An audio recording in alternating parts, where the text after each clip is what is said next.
Hello everyone. आज के session में हम लोग यूनिट 4 के सिलेबस को कंप्लीट ओवरव्यू के रूप में समझेंगे। देखेंगे इसमें कैसे हम लोग इसको बहुत ही इजी करके और इसको स्टडी कर सकते हैं जो हमारे माइंड में हमेशा के लिए रहे और एग्जाम में हमें काम आए। तो कंप्लीट सिलेबस को हम इसमें 4 पार्ट में डिवाइड किए हैं। इसमें आप देख पा रहे हैं ये आपका फर्स्ट पार्ट हो गया, उसमें जो है ना ये सेकंड पार्ट हो गया, तो उसके बाद में है ये थर्ड पार्ट हो गया और ये फोर्थ पार्ट हो गया। यानी कि आपके माइंड में कंप्लीट सिलेबस को 4 पार्ट में पहले ब्रेक करना होगा, इसको स्प्लिट करना होगा। फर्स्ट पार्ट में आप देखेंगे तो इसमें हम लोग पढ़ेंगे कंप्लीटली नेटवर्क्स के बारे में, जिसमें पढ़ेंगे नेटवर्क क्या होता है, नेटवर्किंग किसे कहते हैं, नेटवर्किंग की आवश्यकता क्यों पड़ा, नेटवर्क टोपोलॉजी क्या होता है, कितने टाइप्स के नेटवर्क्स होते हैं, नेटवर्क में लैन केबल्स क्या होता है, कनेक्टर्स क्या कौन कौन से हैं और वायरलेस नेटवर्क एडेप्टर क्या है। तो इसको हम लोग एक पार्ट बनाएंगे और एक कंप्लीट नेटवर्क के रिगार्डिंग होगा। उसके बाद हम लोग सेकेंड पार्ट में यहाँ पे देखेंगे एक्सप्लेन लैन डिवाइसेस, यानी कि जो नेटवर्क में हार्डवेयर डिवाइसेस यूज होते हैं। लैन भी क्या है, एक तरह का नेटवर्क है जिसको आगे हम लोग डिटेल्स में डिस्कस भी करेंगे। तो इसमें जितने भी हार्डवेयर डिवाइसेस यूज होते हैं नेटवर्क में, उसको नेटवर्क डिवाइसेस या लैन डिवाइसेस के नाम से जाना जाता है। जिसमें आप देख पा रहे हैं रिपीटर है, हब है, स्विच, नेटवर्क इंटरफेस कार्ड है, राउटर, मोडेम, ये सब क्या है, नेटवर्क डिवाइसेस या हार्डवेयर डिवाइसेस हैं जिसका यूज नेटवर्क में किया जाता है। इसी में हम लोग डिस्कस करेंगे list the hardware and software component, यानी कि कौन कौन से हार्डवेयर एंड सॉफ्टवेयर कंपोनेंट्स हैं जिसको नेटवर्क में यूज किया जाता है। तो ये सेकेंड पार्ट में हम लोग देखेंगे नेटवर्क डिवाइसेस के बारे में। थर्ड पार्ट में जो काफी इंपॉर्टेंट है, इसमें हम लोग पढ़ेंगे ओएसआई रेफरेंस मॉडल के बारे में। ओएसआई रेफरेंस मॉडल क्या है, टीसीपी/आईपी मॉडल क्या है, और लास्ट पार्ट जो है ना फोर्थ पार्ट, इसमें हम लोग पढ़ेंगे केबल्स के बारे में, डिफरेंट डिफरेंट केबल्स के बारे में। अब इसको हम लोग एक एक करके थोड़ा सा डिटेल्स में समझते हैं इन चारों पार्ट को। जिसमें पहला पार्ट होता है, पहला पार्ट होता है इसमें नेटवर्क्स। तो नेटवर्क्स को हम लोग जानते हैं, दो या दो से अधिक कंप्यूटर्स जब आपस में एक साथ कनेक्ट हो जाते हैं to sharing data, information and resources is called network. यानी कि एक पर्पस होता है उनको आपस में कनेक्ट होने का, जिससे वो डेटा को, फाइल को, इंफॉर्मेशन को या रिसोर्स को आपस में वो शेयरिंग कर सकते हैं, दैट मीन्स कि एक्सचेंज कर सकते हैं। तो उसको हम लोग कहेंगे नेटवर्क। जैसा कि आप देख पा रहे हैं एक हमारे पास सिस्टम है। अब इस सिस्टम को हमें दूसरे सिस्टम में इससे इंफॉर्मेशन को या फाइल को शेयरिंग करना है। तो ये दोनों कंप्यूटर हो गया यहाँ पे। अब दो कंप्यूटर में अगर हम लोग ज्वाइनिंग करते हैं, यहाँ पे ज्वाइनिंग करते हैं, तो ये दोनों कंप्यूटर आपस में डेटा, इंफॉर्मेशन या रिसोर्स का शेयरिंग कर सकता है। तो इसको हम लोग कहेंगे ये दोनों सिस्टम क्या है, नेटवर्क में है। वैसे बहुत सारे कंप्यूटर हो सकते हैं, 1000 हो सकते हैं, 5000 हो सकते हैं, 100 हो सकते हैं, 20 हो सकते हैं। ये सभी क्या है, नेटवर्क्स हैं, जिसको हम लोग आगे इसके टाइप्स में डिस्कस करेंगे। तो ये हो गया हमारा नेटवर्क। अब उसके बाद यहाँ पे कहा था कि ओवरव्यू ऑफ नेटवर्क, नेटवर्किंग क्या होता है। अगर नेटवर्क है जिसमें आपस में मल्टीपल कंप्यूटर ज्वाइन हो जाते हैं डेटा और इंफॉर्मेशन रिसोर्स को शेयरिंग करने के लिए, तो नेटवर्किंग किसे कहते हैं। तो जिस प्रोसेस के द्वारा इन सभी कंप्यूटर को आपस में कनेक्ट किया जाता है उसे नेटवर्किंग कहते हैं। यानी कि the process of joining computers to sharing information, data और रिसोर्सेस इज कॉल्ड नेटवर्किंग। जो प्रोसेस के थ्रू हम लोग इसको आपस में कनेक्ट करते हैं उसे क्या कहते हैं, नेटवर्किंग कहते हैं। अब यहाँ पे क्वेश्चन आता है कि नीड ऑफ नेटवर्किंग, क्यों इसकी आवश्यकता पड़ता है, नेटवर्किंग की आवश्यकता ही क्यों पड़ा। तो ऑब्वियसली हम लोग कोई भी काम करते हैं जिससे कि हमारा जो डे टू डे लाइफ है या कोई भी वर्क कर रहे हैं वो वर्क हमारा आसान हो जाए। तो इसमें क्या आसान हो सकता है, तो हमें क्या होता है कि इंफॉर्मेशन को शेयरिंग करना आसान होता है। एग्जाम्पल में आप देख पा रहे हैं कि हम लोग जो है ना ईमेल कर देते हैं।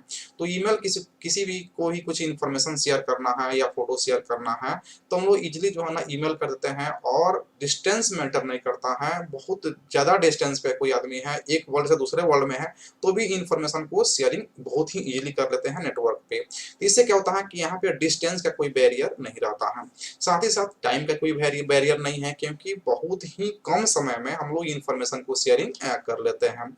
इससे क्या होता है कि हमारा कॉस्ट का जो है ना बचत हो जाता है। तो ये इनएक्सपेंसिव यानी कि कॉस्टली नहीं हो पाता है। हम लोग किसी भी चीज को कहीं शेयर करना है तो बहुत ही इजीली शेयर कर पाते हैं।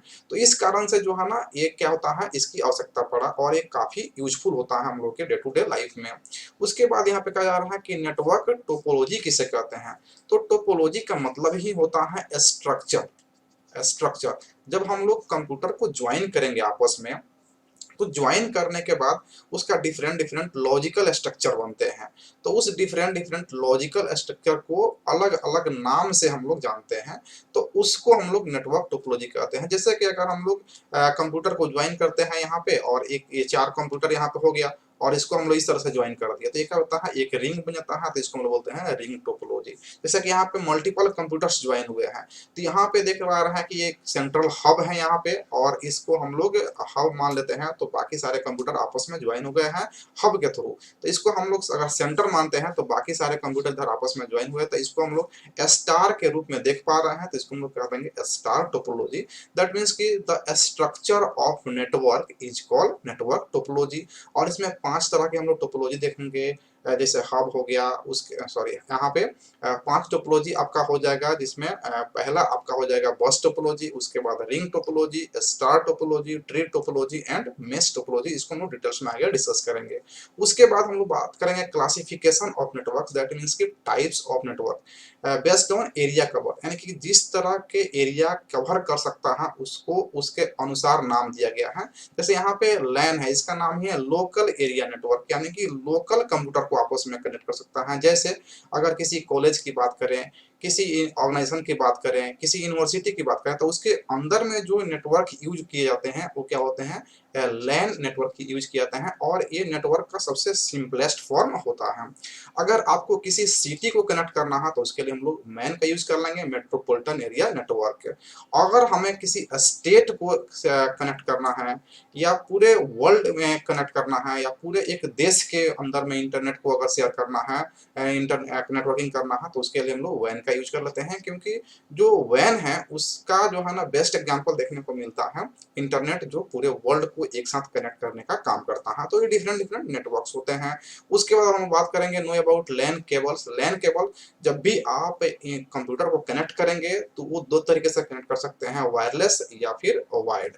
तो अगर वायर्ड के साथ कनेक्ट कर रहे हैं, केबल के साथ कनेक्ट कर रहे हैं, तो कौन कौन से केबल्स हम लोग यहाँ पे यूज करते हैं और उसका क्या एडवांटेज है, क्या फायदे हैं कनेक्ट करने का। अगर हम लोग वायरलेस नेटवर्क एडेप्टर यूज कर रहे हैं, तो विदाउट वायर अगर हम लोग काम कर रहे हैं, तो उसका क्या फायदे हो सकते हैं, इन दोनों के बारे में बात करेंगे। और यहाँ पे हम लोग लास्ट में ये भी देखेंगे भी नो अबाउट, जैसे यहाँ पे दिया गया है कोएक्सियल, ट्विस्टेड पेयर और ऑप्टिकल फाइबर। यहाँ पे केबल डिफरेंट डिफरेंट होते हैं, जिसके थ्रू हम लोग नेटवर्किंग में डाटा और इंफॉर्मेशन को शेयरिंग करते हैं। तो इस केबल्स के बारे में भी हम लोग डिटेल्स में जानेंगे। उसके बाद अगर हम लोग बात करते हैं यहाँ पे लैन डिवाइसेस का, तो लैन डिवाइसेस एक्चुअल में हो क्या रहा है यहाँ पे नेटवर्क में, तो बहुत सारे कंप्यूटर आपस में कनेक्ट हो जा रहे हैं डेटा और इंफॉर्मेशन को शेयरिंग करने के लिए। तो शेयरिंग करने के लिए कुछ प्रोटोकॉल्स बनाए गए हैं, कुछ रूल्स बनाए गए हैं, और उस रूल्स को बोलते हैं प्रोटोकॉल्स। प्रोटोकॉल्स यानी कि प्रोटोकॉल्स, जो भी रूल्स हैं, जिस रूल्स के थ्रू कंप्यूटर आपस में कम्युनिकेशंस करेंगे, उस रूल्स को कहा जाता है प्रोटोकॉल। तो डिफरेंट डिफरेंट प्रोटोकॉल्स भी हम लोग यूज करते हैं, और इसके रिगार्डिंग एक गाइडलाइंस जारी करता है टीसीपी/आईपी रेफरेंस मॉडल। ये रेफरेंस मॉडल क्या है, तो रेफरेंस मॉडल ये बताता है कि दो सिस्टम आपस में जब कम्युनिकेशन करता है, तो उसके बीच में कम्युनिकेशन होता कैसे, क्या स्टेप्स होते हैं, उसके बारे में डिटेल इंफॉर्मेशन प्रोवाइड करता है रेफरेंस मॉडल। और दो तरह के रेफरेंस मॉडल हम लोग पढ़ेंगे यहाँ पे, ओएसआई रेफरेंस मॉडल और टीसीपी/आईपी रेफरेंस मॉडल। जहाँ पर हम लोग देखेंगे ओएसआई रेफरेंस मॉडल एक लॉजिकल मॉडल है, और इसका कोई इम्प्लीमेंटेशन नहीं है, प्रैक्टिकली ये इम्प्लीमेंट नहीं किया जाता है। आज के डेट में जो हम लोग इम्प्लीमेंट करते हैं, जिसका यूज करते हैं, वो कौन सा है, टीसीपी/आईपी रेफरेंस मॉडल, जिसमें 4 लेयर सिस्टम होता है, और ओएसआई 7 लेयर सिस्टम होता है। क्या है लेयरिंग सिस्टम, तो डिफरेंट डिफरेंट लेयर में कम्युनिकेशन को डिवाइड किया गया है, और उसके डिफरेंट डिफरेंट लेयर के थ्रू हम लोग समझते हैं कि किस लेयर में किस प्रकार का जो है ना वहाँ पे प्रक्रिया हो रहा है, कौन सा कम्युनिकेशन हो रहा है। तो उसमें जो है ना अलग अलग डिफरेंट डिफरेंट करके समझते हैं, डिफरेंट डिफरेंट लेयर में कौन कौन से नेटवर्क डिवाइसेस यूज किए जाते हैं, कौन से प्रोटोकॉल्स वहाँ पे यूज किए जाते हैं। इन सभी को समझने के लिए हम लोग पढ़ते हैं ओएसआई रेफरेंस मॉडल। लेकिन जो ये हम लोग इम्प्लीमेंट करते हैं वो होता है आपका टीसीपी/आईपी रेफरेंस मॉडल। तो यहाँ पे बेसिकली आप देख पा रहे हैं 4 पार्ट में हम लोग इसलिए डिवाइड किए थे कि पहले में हम लोग नेटवर्क के बारे में डिटेल्स में जानेंगे, क्या होता है नेटवर्क, नेटवर्किंग किसे कहते हैं, क्या होता है नेटवर्क टोपोलॉजी, कितने टाइप्स के नेटवर्क्स होते हैं, और वहाँ पे वायरलेस नेटवर्क और वायर्ड नेटवर्क क्या होता है। तो ये पहले पार्ट में हम लोग कंप्लीट करेंगे। सेकेंड पार्ट में हम लोग कंप्लीट करेंगे कि कौन कौन से नेटवर्क डिवाइसेस होते हैं जो नेटवर्क में यूज किए जाते हैं। तो नेटवर्क में रियली होता क्या है, तो डेटा, इंफॉर्मेशन और रिसोर्स का शेयरिंग होता है। तो शेयरिंग करने के लिए कौन कौन से डिवाइसेस हम लोग यूज करते हैं, जैसा कि आप यहाँ पे देख पा रहे हैं पिक्चर में, तो यहाँ से आपको किलो जगह डिफरेंट डिफरेंट डिवाइसेस जो के साथ जो है ना कनेक्टेड है। जैसे यहाँ पे राउटर है, राउटर के साथ जो है ना यहाँ पे क्लाइंट यानी कंप्यूटर कनेक्टेड है। यहाँ पे आप ब्रिज देख पा रहे हैं, फिर हब देख पा रहे हैं, ये सर्वर है आपका। उसके बाद में यहाँ पे प्रिंटर है, यानी कि डिफरेंट डिफरेंट जो है ना यहाँ पे डिवाइसेस, जैसे यहाँ पे रिपीटर आप देख पा रहे हैं, तो ये डिफरेंट डिफरेंट जो है ना हार्डवेयर डिवाइसेस हैं, जिसको हम लोग नेटवर्क डिवाइसेस के नाम से जानते हैं। तो इन सभी का क्या यूज होता है, क्या काम करते हैं नेटवर्क में, उसको हम लोग पढ़ेंगे।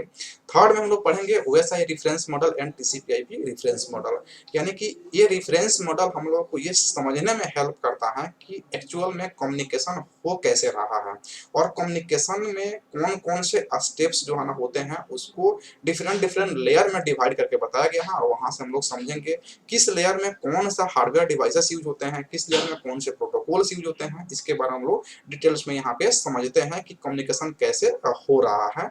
और यहाँ पे हम लोग बात करेंगे केबल्स के बारे में, कि अगर आप केबल्स का यूज करते हैं, यानी कि वायर्ड कनेक्शन यूज कर रहे हैं नेटवर्क में, तो कौन कौन से केबल्स होते हैं और इसका क्या एडवांटेज हो सकता है, इन सभी को हम समझेंगे। तो बेसिकली यहाँ पे पर्पस आज का ये था कि आप पूरे कंप्लीट सिलेबस को स्प्लिट करके और अपने माइंड में बिठा लीजिए कि हम लोग को 4 टॉपिक, पहला तो हम लोग को पढ़ना नेटवर्क्स के बारे में, कंप्लीट इंट्रोडक्शन, उसके बाद में नेटवर्क डिवाइसेस के बारे में, और उसके बाद में OSI reference model, टीसीपी/आईपी reference model, और लास्ट में हम लोग पढ़ेंगे केबल्स के बारे में, जिसमें हम लोग पढ़ेंगे coaxial cable, twisted pair cables और ऑप्टिकल फाइबर और कनेक्टर्स के बारे में। तो ये 4 टॉपिक आप अपने माइंड में बिठा लेंगे तो आपको लगेगा कि हाँ, ये सिलेबस जो हम लोग इजीली कवर कर लेंगे, और आपको यहाँ से सबसे ज्यादा क्वेश्चन ऑब्जेक्टिव, साथ ही साथ आपको सब्जेक्टिव क्वेश्चन एग्जाम में देखने को मिलेगा। और आगे भी जितने भी आप एग्जाम देंगे कॉम्पिटिटिव एग्जाम, वहाँ पे सबसे ज्यादा क्वेश्चन इसी यूनिट से जो है ना देखने को मिलेगा। इसलिए आपको अच्छे से यहाँ पे पढ़ना होगा और समझने का प्रयास करना होगा। अगर एक बार आप समझ लेते हैं तो आगे आपको बहुत हेल्प मिलेगा इस यूनिट से। तो आगे के सेशन में हम लोग इसको शुरू करेंगे और एक एक करके सबको समझने का प्रयास करेंगे।